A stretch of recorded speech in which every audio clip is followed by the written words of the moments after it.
ইতিহাস যখন সত্যের আলোয় উদ্ভাসিত হয় তখন মিথ্যা যত বড়ই প্রচারিত হোক না কেন তার মুখোশ খুলে পড়ে। আজ আমরা কথা বলবো এমন এক ঘটনার বিষয়ে যার নাম শুনলেই বহু মানুষ বিভ্রান্ত হয়, আবার কেউ কেউ উদ্দেশ্য প্রণোদিতভাবে মুসলিমদের ও রসুল সাল্লাল্লাহু আলাইহি সাল্লামকে কলঙ্কিত করতে চান। সেই ঘটনা হলো বনু কুরাইজার ঘটনা। নাস্তিকদের অনেকেই বলেন মুহাম্মদ গণহত্যা করেছেন, তিনি 600 থেকে 900 ইহুদিকে একসাথে হত্যা করেছেন। এটা অমানবিক, নিষ্ঠুর, বর্বর। তাদের কথায় আকৃষ্ট হয় সাধারণ মানুষ, যারা হয়তো ইসলামী ইতিহাস জানে না কিংবা জানলেও খণ্ডিত বিষয়। কিন্তু তারা যা বলে তারা কি সত্য? আজ আমরা যাচাই করব ইতিহাস দিয়ে, যুক্তি দিয়ে, কুরআন হাদিস দিয়ে এবং সেই সঙ্গে মানবতার আদর্শ দিয়ে। তার আগে আমাদের জানতে হবে মদিনার রাজনৈতিক প্রেক্ষাপট সম্পর্কে, অর্থাৎ তৎকালীন সময়ে মদিনার রাজনৈতিক প্রেক্ষাপট কী ছিল। রসুল সাল্লাল্লাহু আলাইহি সাল্লাম যখন মক্কা থেকে মদিনায় হিজরত করেন তখন মদিনা ছিল একটি বহু ধর্মীয়, বহু জাতিগত সমাজ। সেখানে ছিল 3টি বড় ইহুদি গোত্র, বনু কাইনুকা, বনু নাজির এবং বনু কুরাইজা। এছাড়াও ছিল আরবদের 2 গোত্র, আউস ও খাজরাজ। রসুল সাল্লাল্লাহু আলাইহি সাল্লাম মদিনায় এসে একটি অসাধারণ পদক্ষেপ নেন, একটি লিখিত চুক্তি, যাকে বলা হয় মদিনা সনদ বা কনস্টিটিউশন অফ মদিনা।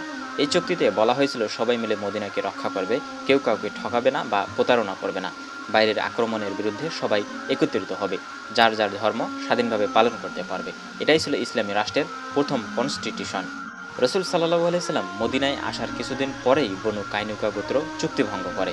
এক মুসলিম মহিলাকে অপমান করার মাধ্যমে তারা উস্কানি দেয়। মুসলিম ও ইহুদিদের মাঝে যুদ্ধ হয়, শেষে এই গোত্রকে নির্বাসিত করা হয়। বনু নাজির গোত্র রসুল সাল্লাল্লাহু আলাইহি সাল্লামকে হত্যার চক্রান্ত করে।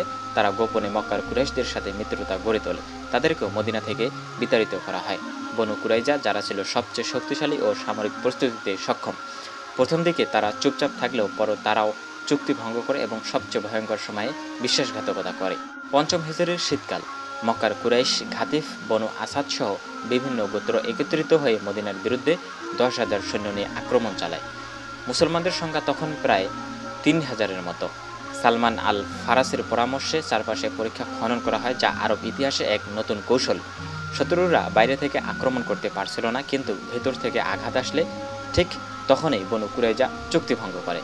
খন্দকের যুদ্ধের সময় মুসলমানরা বাইরে থেকে ঘেরাও হয়ে আছে, খাবার নেই, বিশ্রাম নেই, রাতের ঘুম নেই, চারদিকে মৃত্যু হুমকি। এই মুহূর্তে কেউ যদি ভেতর থেকে হামলা করে তাহলে পুরো মদিনা শেষ। ঠিক এই মুহূর্তে বনু কুরাইজা গোপনে মক্কার কুরাইশদের সাথে হাত মেলায়। তারা প্রতিশ্রুতি দেয়, তোমরা সামনের দিক দিয়ে আক্রমণ করো, আমরা পিছনের দিক দিয়ে দরজা খুলে দেব।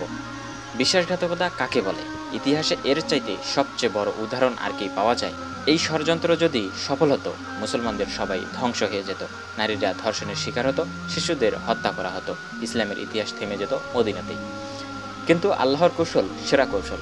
এক ইহুদি গোয়েন্দা নঈম বিন মাসুদ মুসলিম হয়ে শত্রুদের মধ্যে বিভ্রান্ত ছড়িয়ে দেয়। মক্কার বাহিনী দীর্ঘ সময় যুদ্ধ করতে না পেরে ব্যর্থ হয়ে ফিরে যায়। খন্দকের যুদ্ধ শেষ, মুসলমানরা বেঁচে যায়। কিন্তু প্রশ্ন ওঠে, যারা চুক্তিভঙ্গ করেছে, যারা মুসলমানদের ধ্বংস করতে চেয়েছিল, তাদের বিরুদ্ধে কি ব্যবস্থা নেওয়া হবে? বিপর্যয়ের পর থমথমে মদিনা। খন্দকের যুদ্ধ শেষ, মুসলমানরা বেঁচে গেছে, তবে সেই রাতের অনিদ্রা, সেই ক্ষুধা, সেই আতঙ্ক সবকিছু ভুলে যাওয়া যায় না। আর মদিনার মানুষ জানে যে বিশ্বাসঘাতকতা করেছে তাদের বিচার না হলে এই নগরীর শান্তি আর ফিরবে না। রসুল সাল্লাল্লাহু আলাইহি সাল্লাম ইরশাদ করলেন, কেউ যেন আসরের নামাজ না পড়ে যতক্ষণ না বনু কুরাইজার দুর্গে তারা পৌঁছে। সহিহ বুখারীতে এরকম একটি হাদিস বর্ণনা রয়েছে, যখন বনু কুরাইজার দুর্গ ঘেরাও করা হয়, মুসলিম সেনারা রওনা হলো, বনু কুরাইজার দুর্গ ঘিরে ফেরা হলো। দীর্ঘ 25 দিন বনু কুরাইজার দুর্গ অবরুদ্ধ ছিল। অবশেষে তারা বুঝতে পারে আর কোনো বাঁচার পথ নেই। তখন তারা আত্মসমর্পণ করে। তবে তারা চায় না রসুল সাল্লাল্লাহু আলাইহি সাল্লাম নিজে তাদের বিচার করুন। তারা বলে, আমরা চাই আমাদের ব্যাপারে বিচার করুন আউস গোত্রের নেতা সাইদ ইবনে মুয়াজ। সাইদ ছিলেন তাদের পুরনো বন্ধু, দীর্ঘদিনের সম্পর্ক তাদের। তারা মনে করেছিল সাইদ তাদের ছাড় দিয়ে দেবে, কিন্তু সাইদ রক্তপাত ও ষড়যন্ত্র ভুলে যাননি। তিনি বিচারক হিসেবে এসেই বললেন, যাদের বিরুদ্ধে প্রমাণ আছে, তারা যুদ্ধ বা ষড়যন্ত্রে অংশ নিয়েছে, তাদের হত্যা, নারী শিশুদের বন্দিত্ব, সম্পদ বিতরণ। রাসূল সাল্লাল্লাহু আলাইহি সাল্লাম সাইদের রায় শুনে বলল, তুমি আল্লাহর পক্ষ থেকেই এমন রায় দিয়েছো। এখন জানতে হবে যে আসলে এই রায়ের উৎস কি, তাওরাত নাকি ইসলাম? অনেকে ভাবেন এই রায় ইসলামী আইন অনুযায়ী, কিন্তু আশ্চর্যের বিষয় হলো এই রায় ছিল তাওরাতের ইহুদি ধর্মগ্রন্থ আইন অনুযায়ী। তাওরাতে স্পষ্ট বলা আছে, যে জাতি তোমার সাথে চুক্তিভঙ্গ করে, যুদ্ধ করে, তাদের পুরুষদের হত্যা করবে, নারী ও শিশুদের বন্দী করবে। এটা হচ্ছে দ্বিতীয় বিবরণী, 20 অধ্যায় 10 থেকে 18 পৃষ্ঠা। সাইদ ইবনে মুয়াজ জানতেন বনু কুরাইজা এই আইন বিশ্বাস করে, তাই তিনি তাদের নিজেদের ধর্মগ্রন্থ থেকে রায় দেন। নাস্তিকরা প্রচার করে নারী ও শিশুদের হত্যা করা হয়েছিল। এটা ইতিহাসের নির্লজ্জ মিথ্যাচার। কেবল যুদ্ধোপযোগী পুরুষ 15 বছর বা তার বেশি যাদের বিরুদ্ধে সরাসরি ষড়যন্ত্র বা অস্ত্র ধারণের প্রমাণ ছিল, শুধু তাদের হত্যা করা হয়। নারী ও শিশুদের হত্যা করা হয়নি, বরং তাদের বন্দী করা হয়। পরে তাদের অনেকেই মুক্ত করা হয়। এই আচরণ ছিল তৎকালীন আন্তর্জাতিক যুদ্ধনীতির চেয়েও মানবিক। রোমান, পারস্য বা মঙ্গলদের আচরণ ছিল এর চেয়েও শতগুণ নির্মম। নাস্তিকরা দাবি করে রাসূল সাল্লাল্লাহু আলাইহি সাল্লাম 900 ইহুদিকে হত্যা করেছেন, কিন্তু এই সংখ্যা ঐতিহাসিকভাবে নির্ভরযোগ্য নয়। ইবনে হাজার, ইমাম নববী, ইবনে কাসির সহ অনেক বড় বড় মুফাসসির ইতিহাসবিদ বলেন সংখ্যা ছিল 400 থেকে 600 এর মধ্যে, আর কিছু মত অনুসারে তাও কম। এছাড়া যারা গণহত্যার অভিযোগ তোলে তারা ভুলে যায় এটা ছিল নির্দিষ্ট অপরাধীদের বিরুদ্ধে একটি বিচার। নারী, শিশু, নিরপরাধ কাউকে হত্যা করা হয়নি। রাসূল সাল্লাল্লাহু আলাইহি সাল্লাম নিজে রায় দেননি, বরং বিচার হস্তান্তর করেন। নাস্তিকদের অন্য এক বড় অপপ্রচার হলো মুহাম্মদ নিজে রক্তপিপাসু ছিলেন, তাই হত্যা করিয়েছেন। বাস্তবতা পুরো উল্টো। রাসূল সাল্লাল্লাহু আলাইহি সাল্লাম নিজে কোনো রায় দেননি, তিনি বিচার হস্তান্তর করেছিলেন, এবং সে বিচার হয় তাদের নিজেদের ধর্মীয় আইনের আলোকে। এটা যদি অন্যায় হয় তবে আজকের আধুনিক আদালতের ন্যায্য বিচারও প্রশ্নবিদ্ধ হয়ে ওঠে।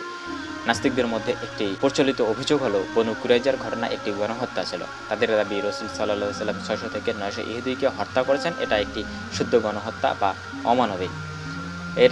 এরা মুসলমানদের ইতিহাসের অপব্যাখ্যা করতে চাইছে। কিন্তু আসল ঘটনা কী ছিল? প্রথমত, এটি গণহত্যা ছিল না। বনু কুরাইজার পুরুষদের বিরুদ্ধে যে শাস্তি প্রদান করা হয়েছিল তা ছিল যুদ্ধাপরাধ এবং বিশ্বাসঘাতকতার জন্য শাস্তি। বনু কুরাইজা মুসলমানদের সাথে চুক্তি ভঙ্গ করে মক্কার কুরাইশদের সাথে যুক্ত হয়েছিল। তারা মুসলমানদের পিছন থেকে আক্রমণের প্রস্তুতি নিয়েছিল, এমনকি তাদের নারীদের ধর্ষণ এবং শহরটিকে ধ্বংস করার পরিকল্পনা করা হয়েছিল।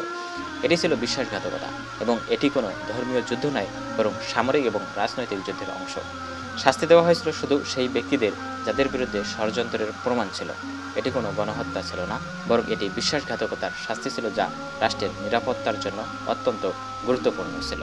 আরেকটি বিষয় হলো গণহত্যা কাকে বলে। গণহত্যা শব্দটি মূলত সেই সব কর্মকাণ্ডের জন্য ব্যবহৃত হয় যেখানে কোনো বিশেষ জাতি বা ধর্ম সম্প্রদায়ের মানুষকে জাতিগতভাবে নির্বিচারে হত্যা করা হয়। এটা ঠিক যে বনু কুরাইজা পুরুষদের শাস্তি দেওয়া হয়েছিল, কিন্তু তাদের বিশ্বাসঘাতকতা ও ষড়যন্ত্রের জন্য তা ছিল না কোনো গণহত্যা। মধ্যযুগীয় ইসলামী যুদ্ধনীতিরও একটি দিক ছিল, যা সেই সময়ের অন্যদের ক্ষেত্রেও ছিল, শত্রুদের বিরুদ্ধে শাস্তি ও রক্ষা ব্যবস্থা। কারণ শুধুমাত্র দোষীদের শাস্তি দেওয়া হয়েছিল, নিরপরাধদের রক্ষা করা হয়েছিল। ইসলাম শুরু থেকে মানবাধিকার এবং শত্রুদের প্রতি মর্যাদা দিতে গুরুত্ব দিয়েছে। বিশেষত যুদ্ধকালীন পরিস্থিতিতে রাসূল সাল্লাল্লাহু আলাইহি সাল্লাম তাদের বলেছিলেন, যুদ্ধের সময় নিরপরাধ লোকদের হত্যা করবে না। নারী ও শিশু এবং বৃদ্ধ এবং ধর্মগ্রন্থের অনুসারীদের প্রতি আচরণে যেন তুমি ন্যায়পরায়ণ হও। সহিহ মুসলিমে এরকম একটি হাদিস বর্ণনা রয়েছে। এছাড়া রাসূল সাল্লাল্লাহু আলাইহি সাল্লাম নিজেও যুদ্ধের সময় কোনো নিরপরাধ ব্যক্তির ওপর আক্রমণ করার জন্য নির্দেশ দেননি। বনু কুরাইজার শাস্তি ছিল শুধুমাত্র বিশ্বাসঘাতকতার বিরুদ্ধে, যা ইসলামের বিচার ব্যবস্থার একটি অংশ। ইসলামের নীতি অনুযায়ী যুদ্ধবন্দীদের প্রতি বিশেষ মানবিক আচরণ করতে বলা হয়েছে। যুদ্ধের সময় বন্দীদের মুক্তি দেওয়া অথবা তাদের জন্য খাবার সংগ্রহ করা একটি নেক কাজ।